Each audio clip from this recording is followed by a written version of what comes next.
बिस्मिल्लाहिर्रहमानिर्रहीम। अस्सलाम वालेकुम। कैसे हैं सब? उम्मीद है कि सब खैरियत से होंगे। वेलकम टू सादिया स्पेशन। आज ईद का दिन है, तो ईद के दिन स्पेशली सब घरों में कलेजी सबसे पहले बनती है कुर्बानी के बाद। तो मैंने सोचा क्यों ना मैं कलेजी बना रही हूँ तो आपके साथ भी अपना तरीका शेयर करूँ। मैंने यहाँ कुछ कलेजी ली है, कुछ गोश्त लिया है, सॉफ्ट सॉफ्ट जो गोश्त था, और कुछ आई थिंक लंग्स के पीसीज हैं, और इनको मैंने इस तरह सिंपल पानी में उबलने के लिए रख दिया है।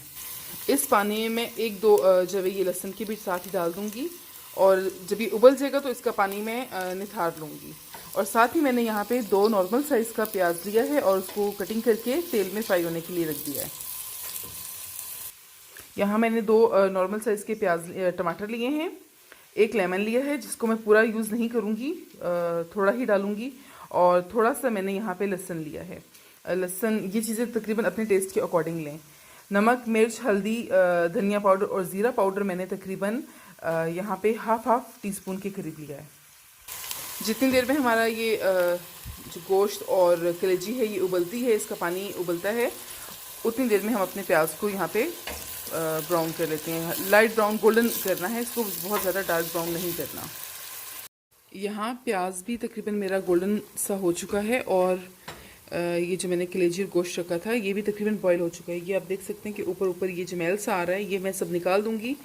और जब मैं इसको फिर इसमें भूनूंगी तो बिल्कुल भी खाते हुए इसमें कोई हुमाक नहीं होगी कलेजी में। तकरीबन 10 मिनट मैंने इसको बॉईल किया। अब मैं इसको पानी से निकाल लेती हूँ, और मैं फिर इसको इस प्याज में शामिल कर दूँगी। मैंने इसको छान लिया है, और एक दफ़ा इसको मैंने पानी से भी निकाल लिया है, सादे पानी से। अब मैं इसको इसमें शामिल कर दूंगी प्याज में, और साथ ही मैं इसमें कुटा हुआ लहसुन भी शामिल करूंगी। जो लहसुन मैंने रखा था उसको मैं कूट लूँगी और उसमें शामिल कर दूंगी।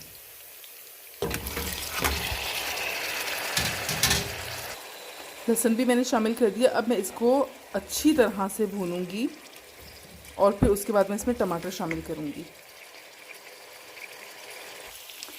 ये अच्छी तरह से कलेजी भुन चुकी है। अब मैं इसमें टमाटर शामिल करती हूँ, और चाहें तो आप इसमें 1 चम्मच 2 चम्मच के करीब दही भी शामिल कर सकते हैं। टमाटर मैंने शामिल कर दिए। अब मैं इसमें 2-3 स्लाइसेस लेमन के डाल दूँगी। बस अब मैं इसको अच्छी तरह से भून लूँगी। अब मैं इसमें मसाला, साथ ही इसमें मसाला भी शामिल कर दूँगी, और 2 चम्मच इसमें मैं दही की भी शामिल करूँगी। साथ ही मैंने इसमें 2 टेबलस्पून दही की भी शामिल कर दी। अब मैं इसको अच्छी तरह से मिक्स करूँगी, और हल्की आंच पे मैं इसको दम पे पकने रख दूँगी।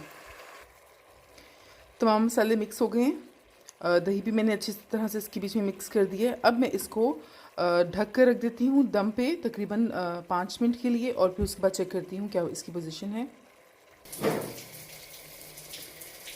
तमाम मसाले अच्छी तरह से भुन चुके हैं, घुल चुके हैं इसके अंदर, लेकिन मैं इसमें फिर भी थोड़ा सा पानी लगाऊंगी, ताकि जो थोड़ी बहुत कमी बेशी हो कलेजी के गलने में या मसालों ये गोश्त के गलने में, वो पूरी हो जाए। और उसको 5 मिनट का दम लगा दूंगी। वैसे तो ये बिल्कुल इस तरह से सर्व की जाएगी, बिल्कुल भुनी भुनी सी, लेकिन मैं ये चाहती हूँ कि जो प्याज और टमाटर इसमें दिख रहा है थोड़ा बहुत, वो भी बिल्कुल अच्छी तरह से इसके अंदर जो है शामिल हो जाए। बस इससे ज़्यादा नहीं, बस इतना ही। अब मैं इसको ढक देती हूँ और इसको दम पे रखती हूँ पकने के लिए। कलेजी अच्छी तरह से भुन चुकी है, जितना भी पानी मैंने डाला था सब ड्राई हो चुका है। बिल्कुल ड्राई सी भुनी भुनी सी मैंने कलेजी बनाई है।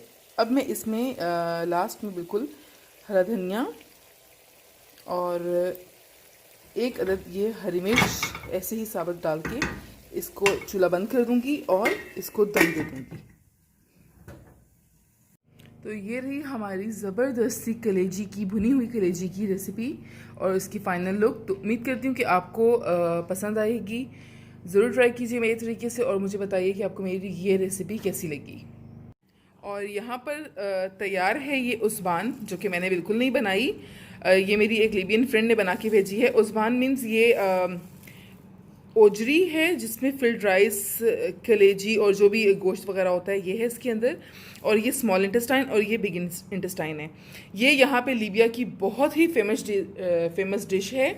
ये लोग बहुत शौक से इसको खाते हैं, और स्पेशली ईद का इंतज़ार इस डिश को बनाने के लिए होता है। तो ये मेरे घर में मैं तो इतने शौक से नहीं खाती हूँ, मेरे हस्बैंड बहुत शौक से ये खाते हैं क्योंकि बहुत अरसे से वो यहाँ लीबिया में रह रहे हैं, तो इनकी डिशेस इनकी तरह वो बहुत ज़्यादा पसंद करते हैं। तो ये तो होगी उस्मान, जो कि मेरी एक फ्रेंड सालिहा ने बना के भेजी है। Thank you so much सालिहा for this. ये मेरी एक लीबियन फ्रेंड है। और ये है सलाता मशविया, यानी जो मेरी बारबेक्यू सैलेड, जो कि पहले मैं अपनी एक वीडियो में बना चुकी हूँ। और ये आई थिंक हुमस है दोनों, इसकी मैं वीडियो इंशाल्लाह ज़रूर शेयर करूँगी। और ये भी सलाद की ही एक किस्म है। तो ये भी साथ ही दोनों चीज़ें मुझे ये मेरी एक लीबियन फ्रेंड ने बनाकर भेजी हैं। क्यों ना आप लोगों के साथ भी लीबिया की स्पेशल लीबियन ट्रेडिशनल ईद की डिश आप लोगों से भी शेयर करूं। ना तो ये मुझे बनाना आती है और ना ही ये मुझे खाना आती है, मैं इसको खाती भी नहीं हूँ। तो हाँ, एक आध बार चखी ज़रूर है, बहुत टेस्टी बनती है। मैं इसको आपको भी एक यहाँ ये जो ओजरी का एक पीस है, ये मैं आपको खोल के दिखाती हूँ।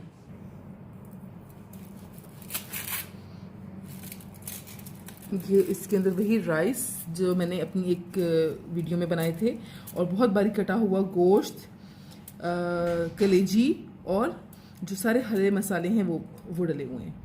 इसकी खुशबू तो बहुत मज़े की आ रही होती है, क्योंकि स्पेशली जो ये मसाले होते हैं इसकी बहुत अच्छी खुशबू होती है। और इसी तरह ही ये बिग इंटेस्टाइन, सेम चीज़ है, सेम ही फीलिंग हुई हुई है, लेकिन बस ये कि चीज़ें डिफरेंट बनी हुई हैं।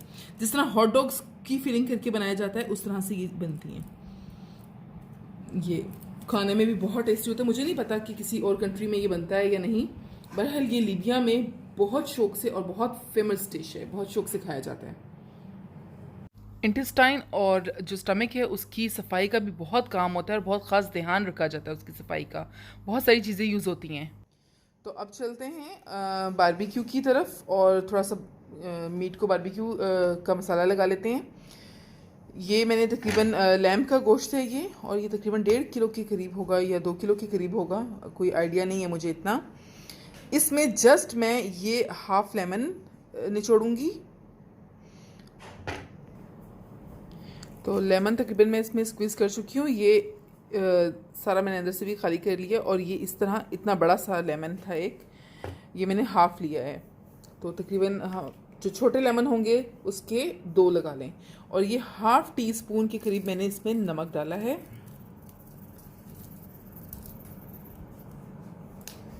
और इतनी ही तकरीबन इसमें मैं ½ टी स्पून के करीब रेड चिली पाउडर डालूंगी, और तकरीबन 1 से 1.5 टेबल स्पून के करीब इसमें मैं ऑयल का शामिल कर दूंगी। और अब इसको अच्छी तरह से मिक्स करके मैं कुछ देर के लिए रख दूंगी। सिर्फ ये खाली नमक मिर्चों में ही बनी हुई ये जो चांपे हैं, और थोड़ा सा जो गोश्त है, इस तरह बोनलेस पीसेस हैं इस तरह के, ये बहुत मज़े के लगते हैं। ज़्यादा मसाले लगाने की, ईद के गोश्त में ज़्यादा मसाले लगाने की ज़रूरत नहीं होती है, क्योंकि फ्रेश गोश्त होता है, उसी वक्त जल्दी से गल जाता है। चाहें तो इसमें लहसुन भी कूट के डाल लें, लेकिन मैं इसमें लहसुन का पाउडर थोड़ा सा शामिल कर दूंगी। और ये रेडी है हमारी चांपें और गोश्त बारबेक्यू के लिए। और दूसरी तरफ सलाता मशविया यानी बारबेक्यू सैलेड के लिए भी सामान तैयार कर चुकी हूँ मैं। अब जैसे कोयले गर्म होंगे, सबसे पहले मैं ये बारबेक्यू सैलेड का सामान रखूँगी, और फिर मैं मीट को बारबेक्यू करने के लिए रखूँगी। तो यहाँ पे मैं इसको रख चुकी हूँ गोश्त को बारबेक्यू के लिए।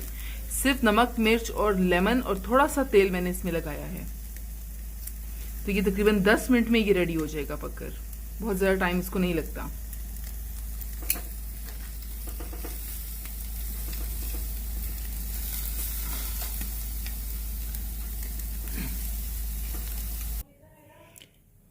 और यहाँ पे ये जो वेजिटेबल्स हैं ये भी बारबेक्यू हो चुकी हैं। अब मैं इनको ग्राइंड कर लूँगी, और फिर इसके बीच में थोड़ा सा नमक और लेमन स्क्वीज़ कर लूँगी, सबको आपस में मिक्स करके।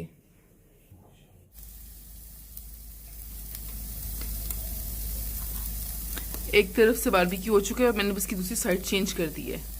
अब मैं थोड़ी देर में इसको उतार लूँगी। तो रेडी है यहाँ पे हमारा ज़बरदस्त सा झटपट सा बारबेक्यू और बारबेक्यू सैलेड सलाता मशविया। और बहुत ही कम मसालों में सिर्फ 2 मसाले यानी नमक और मिर्च में बना हुआ बारबेक्यू है। बहुत ही ज़बरदस्त है, आप भी ट्राई कीजिए और मुझे बताइए कि आपको मेरी ये रेसिपी कैसी लगी।